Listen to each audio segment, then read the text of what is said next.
Do you wish you had better control over your temper?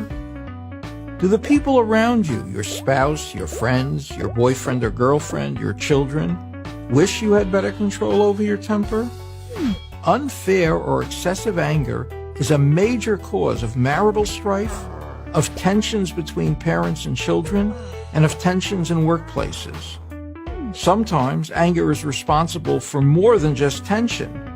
Road rage, for example, is implicated in hundreds of deaths and thousands of accidents each year. Of course, anger is not always wrong. Sometimes it's absolutely necessary. There is evil in the world and sometimes in our own lives. If that didn't make us angry, neither nations nor individuals would ever oppose it. Think about it for a moment. Would you want to live in a world where no one except victims felt anger toward terrorists, rapists, and murderers? But that's not the sort of anger I am talking about now. I'm talking about day-to-day anger and the role an angry disposition plays in poisoning our daily lives and the lives of those around us. People with quick tempers sometimes say that they can't control their anger, but that's not true. People can't always control how they feel, but they can almost always control how they act. Let me offer an example. Imagine you're walking down the street when suddenly you're confronted by a person with a weapon demanding your money. No. Clearly you're furious. But do you shout at the person? Do you curse him? Very unlikely. You speak in as calm a voice as you can, probably even in a respectful manner, if you speak at all. We all know why we would act in such a calm way in order to save our life. Obviously, then, we can control our tempers when we really want to.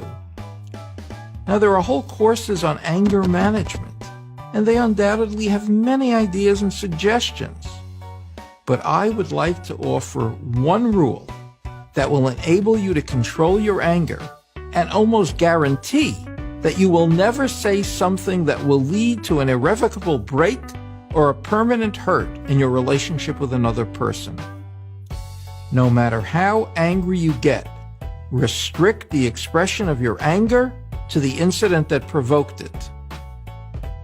This means when someone has done something wrong and has hurt you, express anger for what they did, but only concerning that incident. Don't use words like always or never. You're always inconsiderate. You never think before you act. What's the other person supposed to say? You're right. I am always inconsiderate.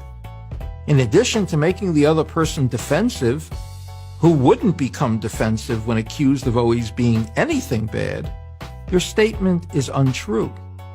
No one is always inconsiderate. No one never thinks before he or she acts. That someone has done something wrong to you doesn't give you the right to lie to or about them. Also, expressing thoughts like this is destructive in another way. One of the sad and unfair consequences of anger is that people think that what you say when you're angry is what you really think.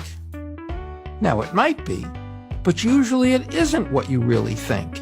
It's what you're thinking at that moment. Who hasn't had some really angry and unfair thoughts about their spouse, their child, or about a good friend? No one. But most of the time, we make sure not to express these angry thoughts, because the moment we express them, it becomes hard, if not impossible, for the other person to ever forget what you've said. A medieval philosopher offered wise guidance. I can take back words I didn't say, but I can't take back words I did say. How hard is it to practice this rule? For some, it might be pretty hard. For others, less so. But everyone can do it. You have to stay focused, and you have to exercise self-control. If you have issues with your temper, this might well be a life-transforming suggestion.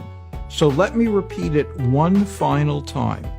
No matter how angry you get, restrict the expression of your anger to the incident that provoked it. I'm Joseph Telushkin for Prager.